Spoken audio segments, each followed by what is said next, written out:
Saya sih pikir kenapa sih kita mau melakukan semua ini? Saya melihat satu generasi tanpa bapak. Itu yang saya maksud. Is a fatherless generation. Kita bisa bayangin ya, ada wanita A hamil wanita melahirkan anaknya, bapaknya kemana? Yes. Data di saya 85% sampai 90% itu hilang. Cowoknya melarikan diri, kalau nggak harus dihindari. Dan lebih dari 90% kehilangan fungsi figur ayah.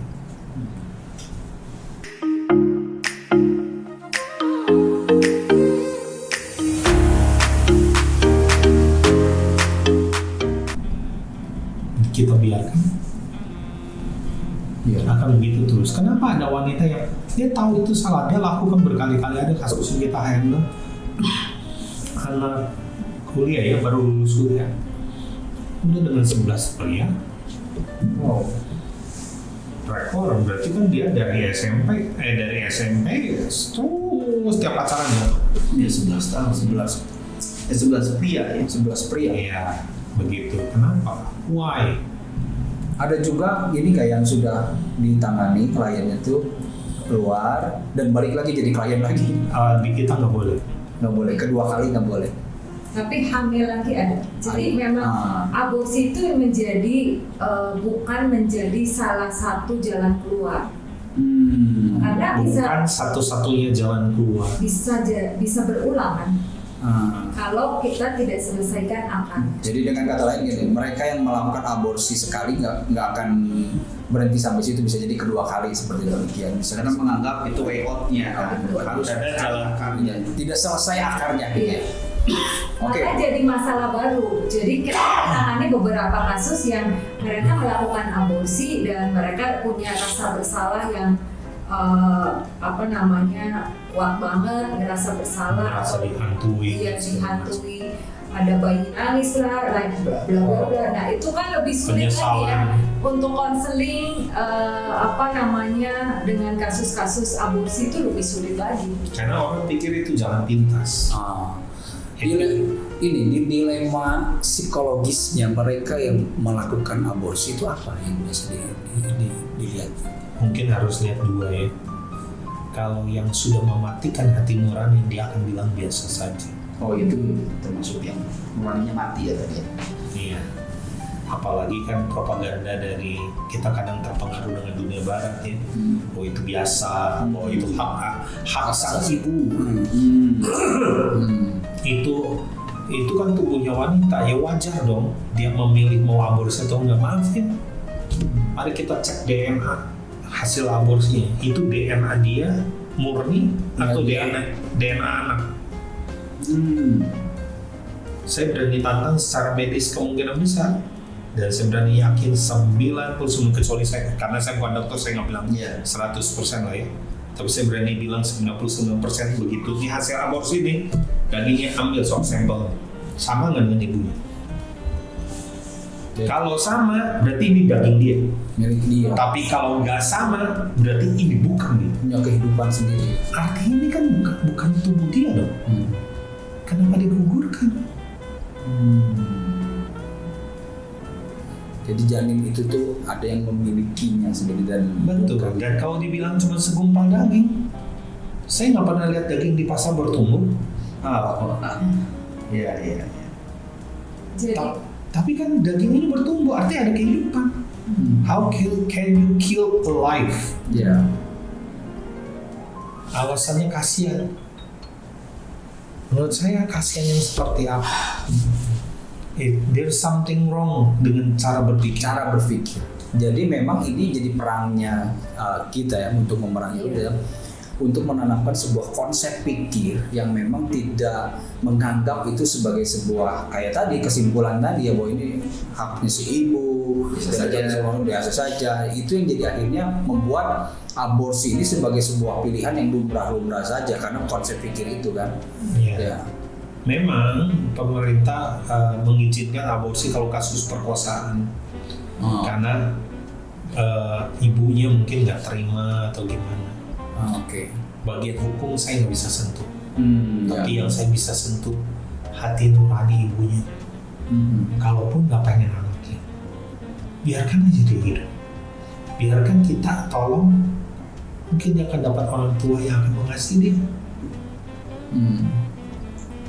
Ya, karena kasus free sex dan kehamilan dan berujung kepada aborsi itu satu satu memori yang nggak akan pernah terlupakan seumur hidup. Ya. Bisa. Ya, pernah hamil gitu kan? Aborsi. Nggak mungkin aku lupa aku pernah hamil, nggak mungkin. Iya. Aku pernah aborsi, aku lupa, nggak mungkin. Pasti akan keinget seumur hidup. Dan sewaktu itu tidak diselesaikan, satu hari menikah, satu hari punya anak lagi, pasti itu akan berdampak ke generasi selanjutnya ya. Makanya dosa immoralitas ngeri. tahapan kehidupan berikutnya kan. Jadi sewaktu menikah kan pasti waktu belum selesai dengan masa lalunya akan berdampak. Oke. Singkat cerita gini, bahwa pelayanan dari Charles dan Devi ini adalah menampung wanita yang hamil di luar nikah untuk tidak melakukan aborsi. Ya, dengan kata lain, akhirnya dengan di sanalah mereka akhirnya berhasil meneruskan janin ini dan sampai lahir. Ada nggak dampak psikologis buat si anaknya? Tadi selain dari sisi ibu, nanti dari sisi anak gimana? Yang ditemukan ya sejauh ini. Nah, kalau untuk ibu jelas salah satunya adalah jalan keluar bukan hanya aborsi saja. Dan kalau bisa kita saranin jangan bikin dosa di atas dosa lagi. Tapi kalau untuk anak, ya ada yang berkata seorang anak itu punya memori sudah bekerja ketika 3 bulan. Oh, dia bisa merekam Sesuatu di alam bawah sadar. 3 bulan. Jadi si janin itu punya kecenderungan tahu ibunya nolak dia. Yes. Sehingga ketika dia dilahirkan, kalaupun dia di dalam keluarga, saya nggak bilang selalu, tapi ada kemungkinan dia dengan ibunya nggak akur. Ternyata beberapa kasus, saya nggak bilang 100%, jadi jangan digeneralisasi juga. Tapi kemungkinan ini ada bahwa dia nggak akur dengan ibunya sampai sang ibunya selesai. Makanya kadang klien datang ke kita, ya salah satu ya ketika hati dia mulai beres, ya, minta maaf sama kandungan kamu. Minta maaf. Mengambil sikap itu ya. Ya memang Pendamaian gitu ya, ada pendamaian. Oke. Karena itu sesuatu yang nggak main-main. Itu buat saya kayak iblis memang coba mencuri, membunuh, dan membinasakan, dan coba nanam bom waktu pada generasi berikut itu. Penolakan itu bisa terjadi penolakan secara kelahiran, bisa juga penolakan secara gender juga berarti kan ya. Bisa. Dan itu bisa berdampak akhirnya kayak kasus-kasus yang menolak gender dia itu karena mungkin ada bibit-bibit di situ. Bisa jadi. Saya nggak bilang selalu, dan belum ada penelitian juga. Tapi ya mungkin akan ada kaitannya. Bisa jadi. Ya, kami percaya setiap kehidupan itu Tuhan punya maksud. Kami yakin itu. Yes. Walaupun lahir dengan kondisi yang cacat, Tuhan itu punya maksud. Beberapa kasus yang lahir dengan kondisi cacat dari kami ya, karena obat aborsi seperti itu.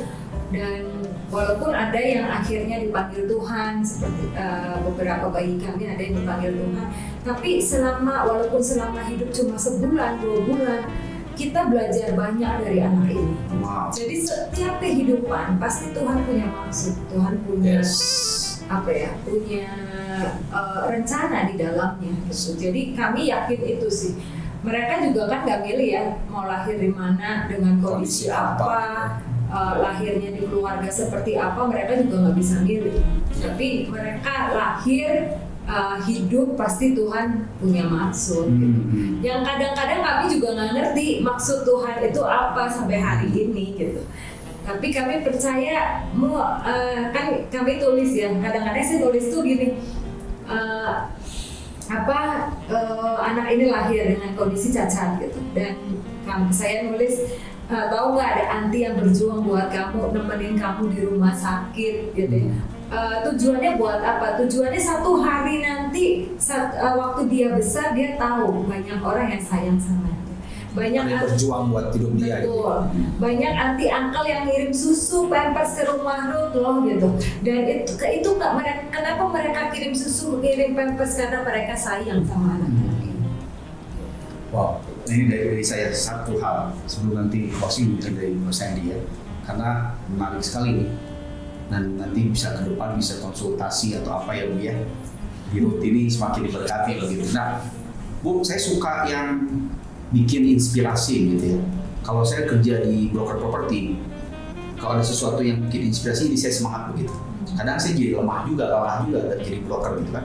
Tapi ada event, momentum yang membuat saya jadi semangat lagi jadi broker. Mungkin untuk closing besar atau apa gitu ya. Nah, di pelayanan ibu bapak ini, yang saya tadi bayangkan, kalau saya jadi ibu dan bapak, itu sebuah hal bahagia banget kalau ada seorang anak yang mungkin sekarang ada yang 10 atau 9 yang mungkin datang dengan sebuah apresiasi Bu Devi, Pak Charles, kemudian dia ada sesuatu perubahan, itu saya yakin air mata akan keluar.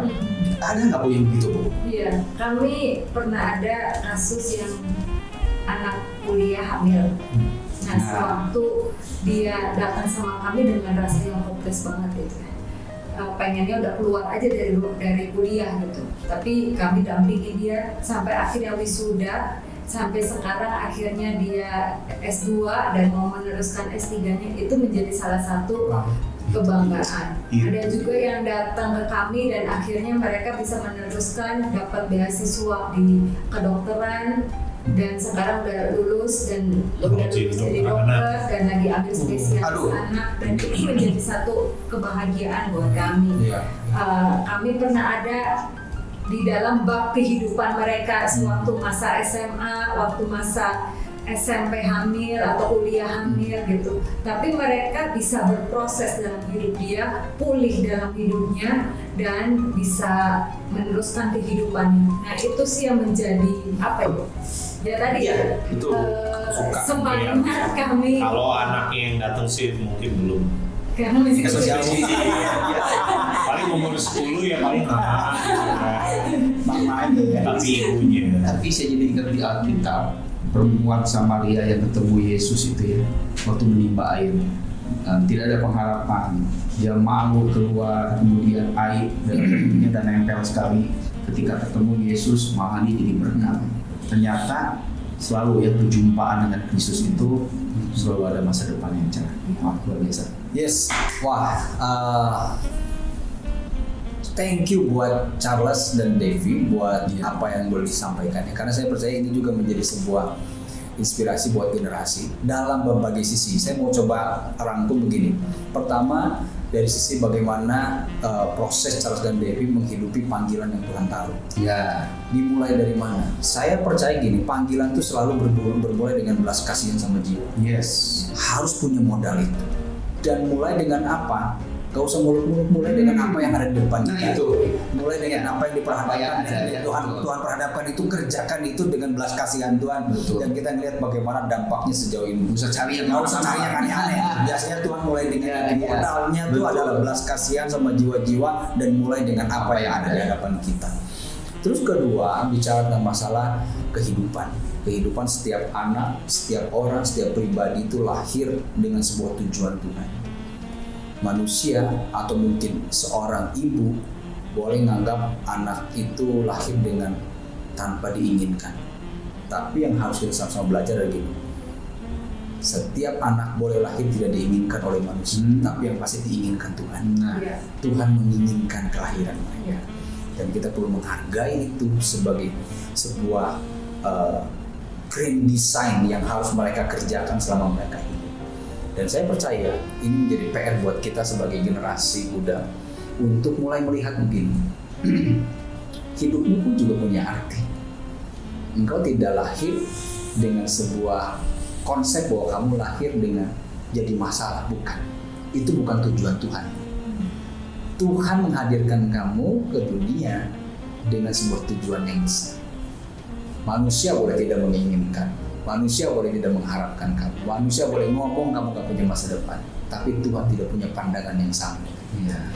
Itu sebabnya di dalam sesi ini saya mau saya percaya kita semua sepakat dengan kesimpulan ini bahwa hargailah kehidupan yang sudah Tuhan berikan dalam hidupmu. Aborsi bukanlah hal yang biasa-biasa, tapi aborsi itu merupakan sebuah jalan yang mungkin bisa membunuh calon presiden, calon hamba Tuhan hebat, calon artis yang bisa berdampak besar, bisa jadi seperti itu. Itu sebabnya jangan pernah menjadikan aborsi sebagai solusi, karena Tuhan selalu menghargai kehidupan. Karena di dalam Tuhan hadir untuk memberi kehidupan dan memberikannya kelimpahan. Tuhan berkati, sampai jumpa di dalam channel berikutnya. God bless you.